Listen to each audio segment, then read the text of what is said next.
በዛሬው ልትድቅ በሀገራችን ውስጥ ካሉ ስራ ፈጣሪዎች መካከል አነስ ባለ መንገድ የተለያዩ አይነት ምግቦችን በማዘጋጀት እንሰራ ቆይታ ይኖረኛል። ሰላም፣ መጀመሪያ ራስ ሰላም ጤና ይስጥልኝ። ሳምራዊት ጎበና እባላለሁ ከዶሊስ ኪችን ነው። ዶሊስ ኪችን።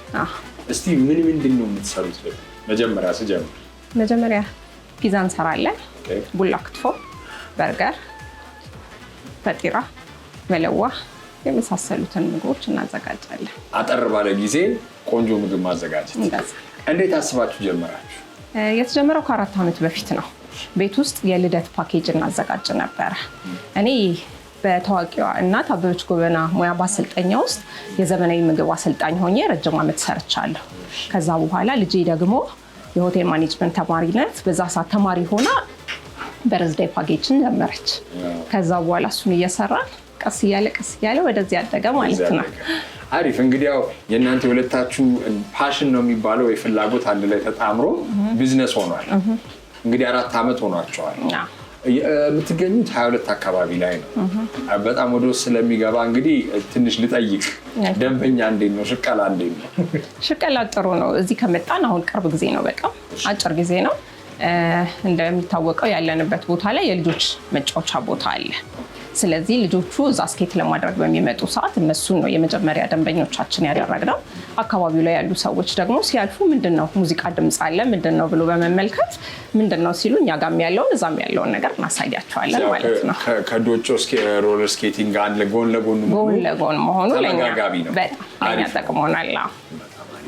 እንደዚህ አይነት የኪችን ስራዎች ሲጀመሩ አብሶ ደግሞ ምግብ ቤት እናንተ ራሳችሁ ስለምትሰሩ ነው እንጂ አብዛኛውን ጊዜ እጅ ይቀየራል ምናምን አለ። እንደዚህ አይነት ነገር ምን አይነት ችግሮች አሉ? እስቲ እንደዚህ አይነት ትንሽ ኩችራ እውነት ነው። እንደዚህ አይነት ችግሮች ከየት ይመጣሉ መሰለህ? ባለሙያዎች አንድ ቦታ ላይ አይቆዩ። የክፍያ ማነስ ሊሆን ይችላል፣ የቦታ ርቀት ሊሆን ይችላል። መጀመሪያ ላይ ስራ ስላጡ ብቻ ያንን ስራ እንደ አማራጭ ይጠቀሙታል። ከዛ በኋላ ግን ልክ የሆነ ነገር ሲሆን ክፍተቱን ሲመለከቱ ያቋርጣሉ። ስለዚህ ዛሬ ያየኸውን ሙያ ነገ ደግሞ አታገኘውም፣ ሌላ ባለሙያ ደግሞ ታመጣለህ ማለት ነው። እንደው ውጭ ሀገር ላይ ሬሲፒ የሚባል ነገር አለ።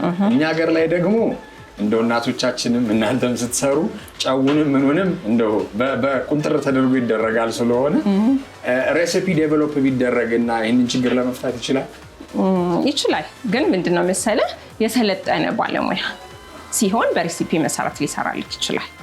ግን ያልሰለጠነ በልምድ የመጣ ሰው ግን ልምዱን ነው እዛ ላይ የሚያሳይ ያለው። ስለዚህ ሬሲፒ ይመከራል።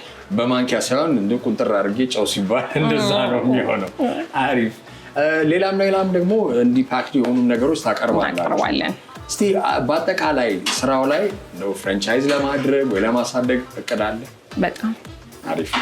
በምን ያህል ጊዜ ውስጥ ልበል እስቲ እንግዲህ የወደፊት እቅድ ልጠይቅ። እንደ እግዚአብሔር ፍቃድ እንግዲህ እስከ 2 ዓመት ባለ ጊዜ ላይ በደንብ አድርገን የተሻለ ቦታ ላይ እንገኛለን። ወደ ስሙ ልመለስና ዶልቼ ኪችን ምንድን ነው? ዶሊስ ማለት በፈረንሳይኛ ጣፋጭ ማለት ነው። ጣፋጭ ኪችን ማለት ነው። ጣፋጭ ኪችን። በጣም አሪፍ። እንግዲህ ይህንን ሙያ ራሳችሁንን እየሰራችሁ ለሌላም ሰው ስራ እድል እየፈጠራችሁ እየሰራችሁ ስለሆነ መልካሙን ሁሉ እመኛለሁ። በጣም አመሰግናለሁ።